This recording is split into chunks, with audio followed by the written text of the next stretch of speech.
Just basically never stick a protein bar in the blender unless you want to die. That's an incredible ending to that story.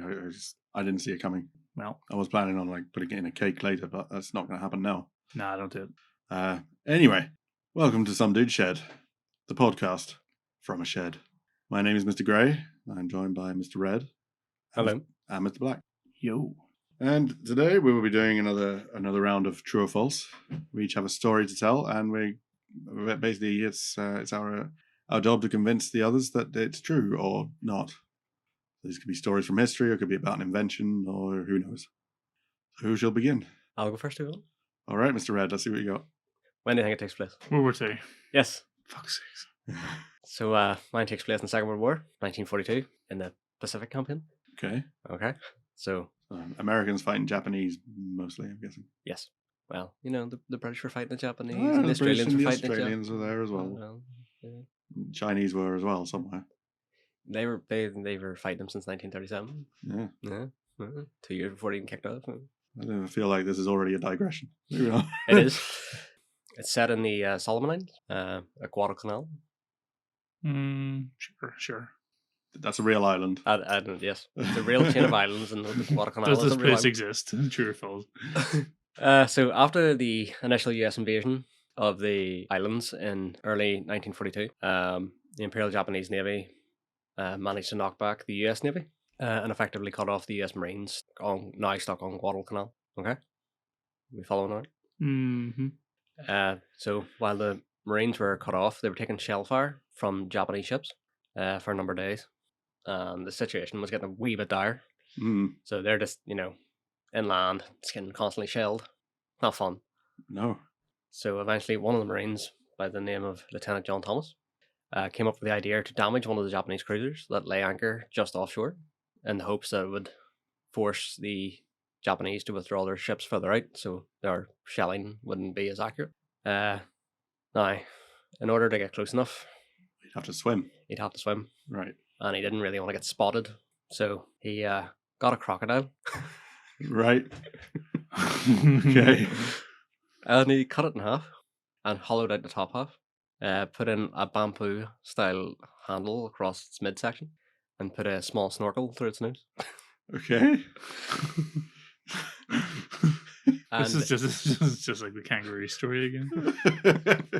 So he was basically going to use the top half as a crocodile as a cover to get close enough to the Japanese ship. Okay. Right. And what would he do when he got to the ship? He was going to put charges on the side of the ship. Okay. So with his crocodile suit put together, he set out one early morning, and he set out early, hoping that there would be the fewest sailors on deck, and it would be harder to spot him in the water. He got close to the ship, set his charges at the waterline, and set the detonator for 20 minutes. Got away from the ship. He was hoping just to damage the ship, and then that would, the ship would be forced to pull further out. Well, don't tell me he actually managed to sink it. Well, he conveniently put bombs on the side of the hull where the torpedo bay was. Oh, I was lucky. So the whole ship just went up, and he swam back to shore. So devastating strike. All right. Did he get rewarded for this? Yes, he got Gold Star for Valor, and that was it. So basically, did a US Marine use a crocodile, the top half of a crocodile, to get close to a Japanese cruiser to sink it? Well, to damage it, but then inadvertently blew it up. Right. Did the Japanese get revenge by hiring Steve Irwin and make them wrestle the crocodiles? Fuck it, true. So hold on a moment, Mr. Black. You can't just say that. You gotta dissect this story a little bit here, like a crocodile cut in half. So how long did this guy take to? Oh, okay.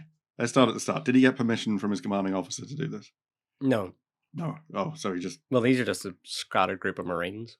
Right. Okay. Well, there must have been some. There's always a ranking officer somewhere. Him. Oh, he was like sergeant or. No, he was a lieutenant. All right. Okay.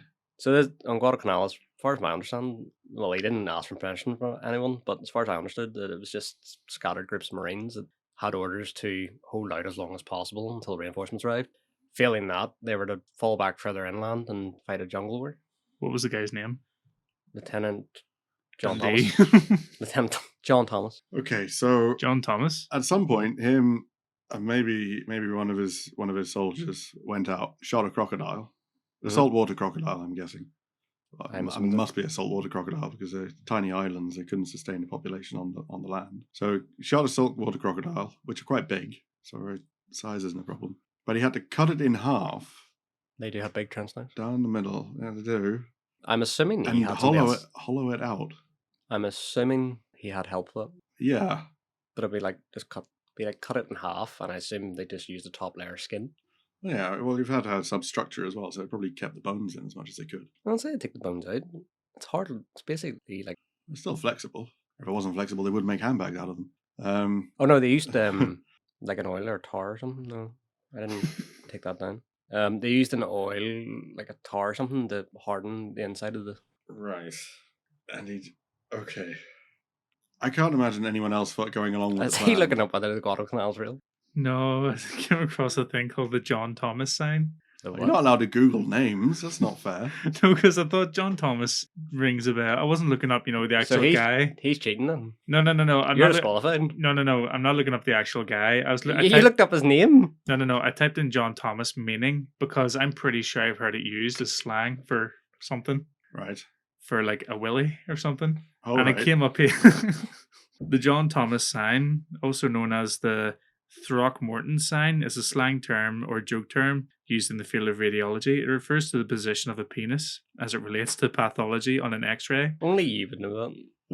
No, I heard someone's. It just sounded like a John Harrington. It's like a turd. Like if you go for John Harrington, the guy who made the toilet. Well, all we've established here is Mr. Black has cheated. I haven't cheated. I just. My little laptop's gone on screensaver, Mr. Black. That's how committed I am to this. I thought John Thomas. Yes, John Thomas is the male organ of copulation in higher vertebrates. So John Thomas is a willy. I see. So that's where I heard it from. There you go. He fucked a Japanese cruiser. So Anyway. a dick blew up one of the boats. Nice. He fucked that boat. This is too silly. I can't imagine some guy coming up with the idea to get inside a dead crocodile. But he didn't get inside of it. Oh, okay, swim underneath a dead crocodile. So like an upside down canoe, kind of, or like a boat. So you just stand underneath like this, and swim out to blow up a battleship. So what is a cruiser? Oh, cruiser, battleship, whatever. We've been through this. a boat of war. Well, didn't the first Marines or like SAS do that in World War II? Like they would just snorkel underneath boats and plant charges and then swim out again. They had the what do you call them? The X-craft. It was like a chariot. It was literally just like a ride-on mini-sub, and they would drop off charges. This is how they damaged pretty sure it was like Italian battleships. Right. They were just like mini ride-on things, and then there was charges attached to them, and they dropped off, and then they left where the battleships were parked. And kind of makes the whole thing seem a bit pointless if you get your big, massive, high-tech battleship or cruiser or whatever it is, and then just some guy swims up to it and sticks a bit of dynamite on it and blows it up. Well, but I'm gonna say false. I can't imagine a soldier doing that. It just seems too silly. You're going false, Matthew? I like the idea of a guy called John Thomas putting a hole inside of the ship, so I'm going to say yes. True. You're going true, Mr. Black. I'm going to say true, yeah. Well, I can tell you it is false. Fuck you. Well done. I thought I was being very imaginative. I was a bit too imaginative. There's no way a soldier could come up with that. Are there no crocodiles in the Pacific? Are there? There are saltwater crocodiles that live around Australia. Right. Anyway, who's next? Anyway, Mr. Black, I believe you're next. Oh, see the Super Bowl? That was this week, wasn't it? Or last weekend? I think it was the weekend. Yeah, it wasn't long ago. Mm-hmm. Well, I got a Super Bowl one. So on January 5th, 1967, LA hosted the first ever Super Bowl. It wasn't called the Super Bowl then, though. It was just called the AFL NFL World Championship because it wasn't actually a Super Bowl. It was like two different football leagues just put together. It was one big celebration of foosball. They had different kind of acts during the halftime show, but one of the acts was called Super Sights and Sounds. And it featured a 200-person parade thing, march parade thing, 300 pigeons, 10,000 balloons, and 2 men donning jetpacks. Sounds very American. And that's basically the thing, is that there were 2 men flying jetpacks during the first ever Super Bowl halftime in 1967. Is that the true or false? Yeah. A little bit of background though. So in 1960, the U.S. Army funded a group called Bell Aerosystems to design and build a jetpack to allow soldiers to be more maneuverable on the field. A man called Wendell Moore was the lead engineer, who called the jetpack the rocket belt at the time. Who during testing, the jetpack crashed and broke his knee. But because he broke his knee, they had to replace the pilot. And it was a guy called Bill Suter. And he was 19 years old, and he was being paid $147.50 a week to pretty much test drive this. And, you know, £147.50 a week, which was a significant amount of money back then. Just wondering why an American's getting paid in pounds. What? Just wondering why an American's getting paid in pounds. Dollars, I mean. Dollars. Oh, yeah, you nearly slipped there. You nearly slipped there, Mr. Red. Nearly got him.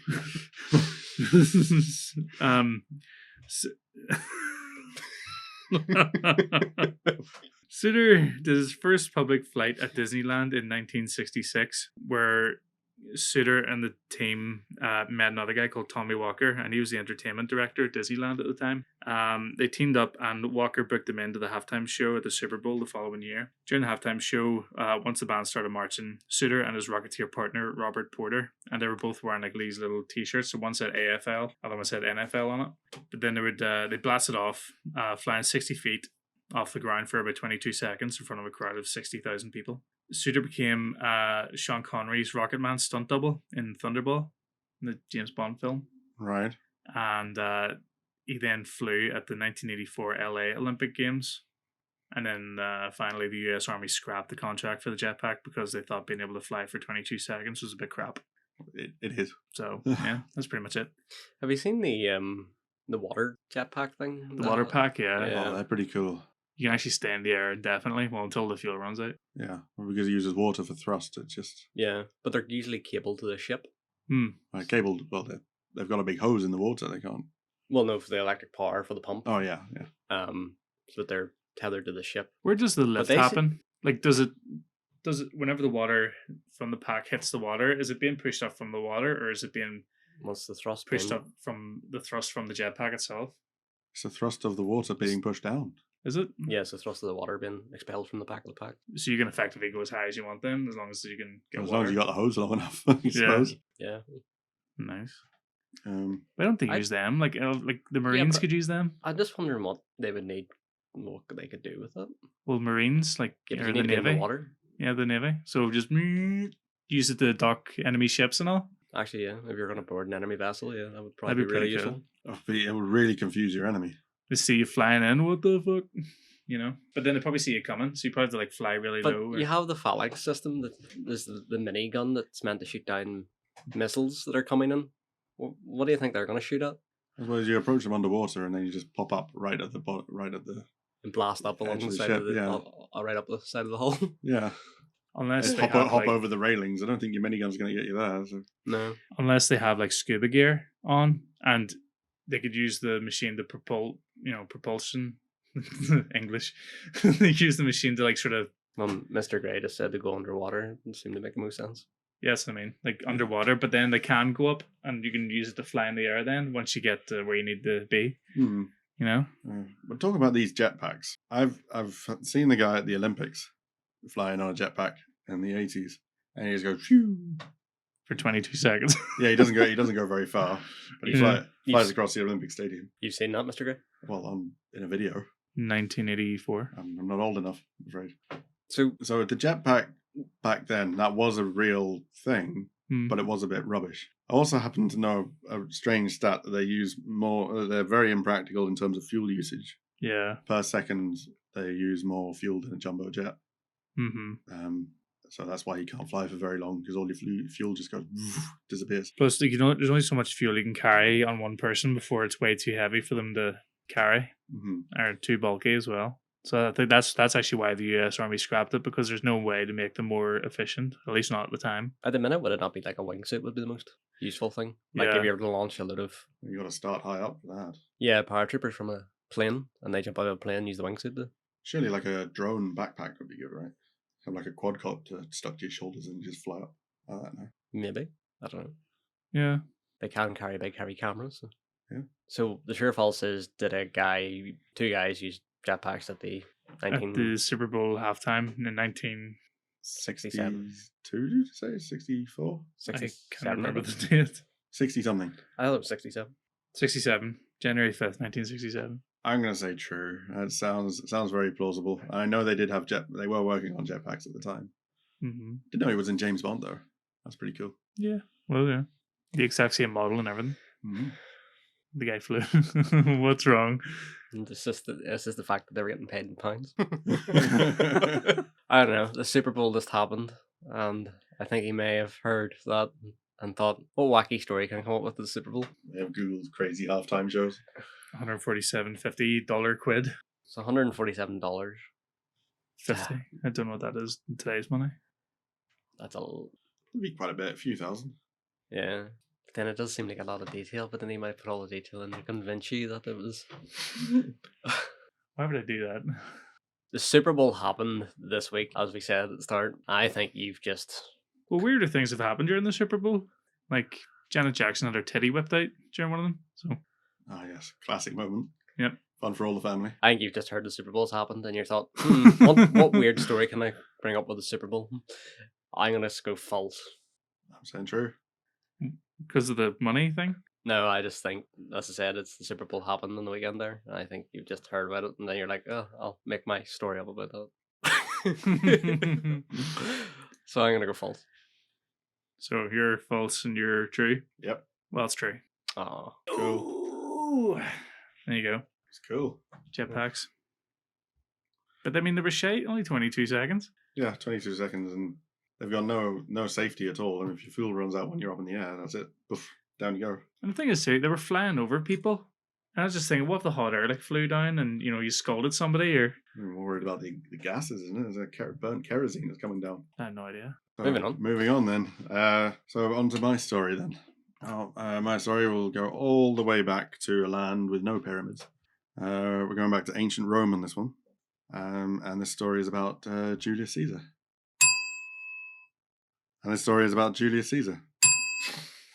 What's wrong? Caesar of a bell? I hear he's a bit of a end. Apparently so. Depends on your political persuasion. So basically, Sounds like a guy just didn't want to be executed when he got home. So this happens about strangely it is about an execution. So year is about 50 BC, and Julius Caesar is holding big games at the Circus Maximus. Circus Maximus is a big racetrack in Rome, so it's a big long thing for chariots. But they had gladiator games and stuff at like the round end of it, so the spectators and things can watch. The Circus Maximus mean massive circle. Basically, yeah, circuit. See, It's a racetrack. But anyway, there was a prisoner who was lined up to be executed. He was a Gaulish prisoner. So Julius Caesar conquered Gaul, ancient France, and there was a prisoner who was going to be fed to the lions. It was all part of the show, family fun for all the kids. But the story goes that when the lions were released and they were supposed to go and eat the guy, but the Gaul started singing, and apparently this put off the lions. The lions refused to eat him. So this sounds a lot like Daniel in the Lion's Den or something. No, afraid not. This comes from Cicero, right? So there's sources from Cicero's manuscripts. He says about him because of his singing, but I don't think it was. Probably the lions weren't adequately hungry at the time, because lions don't normally attack people. Did they not think to poke the lions to make them angry? Well, it didn't work. I know. Like, ew, French. So they took. They probably just cheat on me after I eat them. So they took the lions back. Julius Caesar was determined to get this guy killed, so he brought in the gladiators. Brought in 2 gladiators to come and do the execution. But it turns out that the gladiators were Gauls as well. Because gladiators are slaves, Gauls being conquered and everything. So the gladiators were Gauls as well. They spoke to each other in Gaulish, Gallic, I don't know. And the gladiators refused to kill the prisoner as well. So yeah, so Julius Caesar called in the other gladiators to see if they could finish off the 3 of them. Thought, okay, right, let's make a big show of it. So yeah, Julius Caesar called in the other gladiators, but because they were from the same gladiator school, Yeah. or ludus as the two Gaulish gladiators, they refused to fight them because they'd been training together and been fighting together. So normally they wouldn't fight each other. Especially in Rome, you get gladiators fighting out people from other luduses, and they rarely fought to the death anyway. So they didn't want to do that. Now Julius Caesar was in a bit of a pickle because he couldn't kill all the gladiators because that would ruin the show for everybody. They were all Gaulish? Ghoulish? No, they were just from the same ludus, from the same gladiator team. Oh. So Julius Caesar sent them all off except for the 3 Gauls who were still there, and he sent in his legionaries to go and deal with them, basically to execute these 3 guys. But the gladiators, they fought the legionaries so well and impressed the crowd so much that Julius Caesar was forced to basically concede defeat. And because the crowd loved them so much, he actually thought it would be a good gesture and a good political move to set them free for their valor, as was tradition at the games. So the true or false is, did Julius Caesar let some gladiators free because a lion refused to eat them and some legionaries couldn't kill them? Yes, basically. Sure. I'd probably let them go at the gate, and they, oh, you're free to go, and they stabbed them outside the gate and buried them or something. No, they were free to go. There was a ceremony to it. So Julius Caesar actually went down onto the sand and handed them a wooden sword.